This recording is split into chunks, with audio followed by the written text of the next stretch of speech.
தமிழ்நாடே கேள்விப்பட்டிராத அதிரடி விலை குறைப்பு super Saravana stores. GT Holidays, South India's #1 travel brand.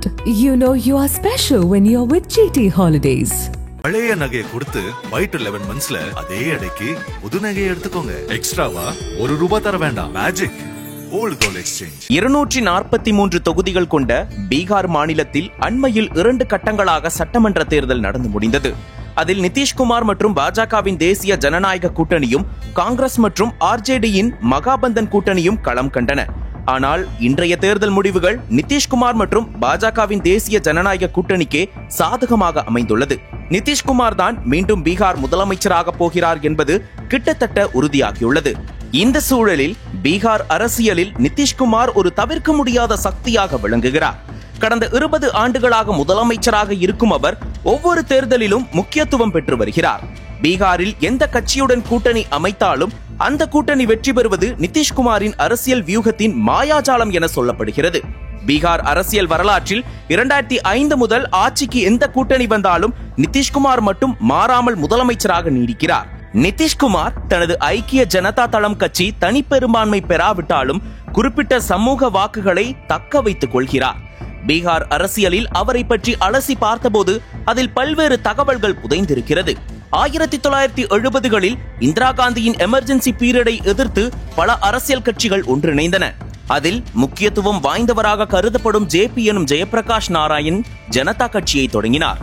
அப்போது அவருடன் இருந்த பீகாரின் முன்னாள் முதல்வர் கர்பூரி தாக்கூருடன் ஏற்பட்ட தொடர்பு காரணமாக நிதிஷ்குமார் தனது அரசியல் பயணத்தை தொடங்கினார். தொடர்ந்து ஜனதா கட்சியில் தீவிர களப்பணியில் ஈடுபட்டிருந்த நிதிஷ்குமார் 1985ஆம் ஆண்டு முதல் முறையாக பீகார் சட்டமன்ற உறுப்பினரானார். 1990இல் ஜனதா கட்சி, லோக்தளம், ஜனமோர்ச்சா உள்ளிட்ட கட்சிகளை ஒருங்கிணைத்து விபி சிங் உருவாக்கிய ஜனதா தளம் 1990 பீகார் சட்டமன்ற தேர்தலில் தனிப்பெரும் கட்சியாக 122 தொகுதிகளில் வென்று ஆட்சியை பிடித்தது. அப்போது லாலு பிரசாத் யாதவ் முதல்வரான நிலையில் நிதிஷ்குமார் மக்களவை தேர்தலில் ஜனதா தளம் கட்சியின் எம்பி ஆகி விபி சிங் அமைச்சரவையில் மத்திய அமைச்சரானார். அடுத்த 4 ஆண்டுகளில் லாலு பிரசாத் யாதவுடன் ஏற்பட்ட கருத்து வேறுபாடு காரணமாக நிதிஷ்குமார் 14 எம்பிக்களுடன் சோசியலிஸ்ட் ஜார்ஜ் பெர்னாண்டஸ் பின்னால் அணிவகுத்து ஜனதா தளம் என்ற குழுவை உருவாக்கினார். அதன் பிறகு ஜார்ஜ் பெர்னாண்டஸும் நிதிஷ்குமாரும் இணைந்து அக்குழுவை சமதா கட்சியாக மாற்றினர்.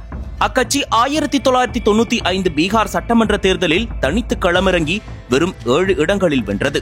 அந்த தேர்தலில் ஜனதா தளம் ஆட்சியை தக்க வைத்து லாலு பிரசாத் யாதவ் மீண்டும் முதல்வரானார்.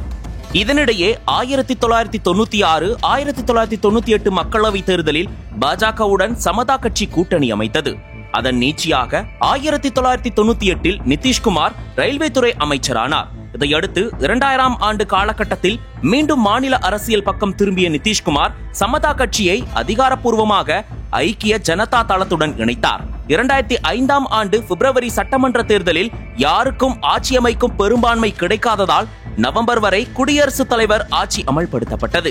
பின்னர் நவம்பரில் நடைபெற்ற சட்டமன்ற தேர்தலில் ஐக்கிய ஜனதா தளம் பாஜகவின் தேசிய ஜனநாயக கூட்டணியில் 138 இடங்களில் வெற்றி பெற்று ஆட்சி அமைத்தது.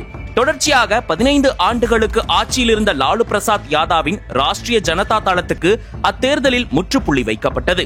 அப்போது மக்களவை எம்பியாக இருந்த காரணத்தால் அந்த தேர்தலில் போட்டியிடாத நிதிஷ்குமார் சட்டமன்ற மேலவை உறுப்பினராகி 2வது முறையாக முதல்வராக பதவியேற்றார். அன்று ஆரம்பித்த நிதிஷ்குமாரின் முதல்வர் படலம் இன்று வரை முடிவுக்கு வரவில்லை.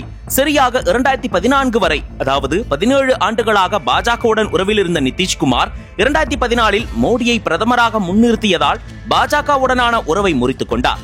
அதன் பிறகு 2015இல் லாலு பிரசாத் யாதவின் ராஷ்டிரிய ஜனதா தளத்துடன் கூட்டணி சேர்ந்த நிதிஷ்குமார் 178 இடங்களில் வென்று மீண்டும் முதல்வரானார்.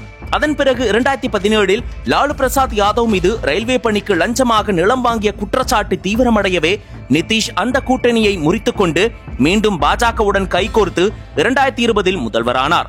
இந்த சூழலில் 2024 மக்களவை தேர்தல் நெருங்கியது. நிதிஷுக்குள் மீண்டும் பிரதமராக ஆசை எட்டி பார்த்தது. பாஜகவை கழற்றிவிட்டு முதல்வர் பதவியை ராஜினாமா செய்தார்.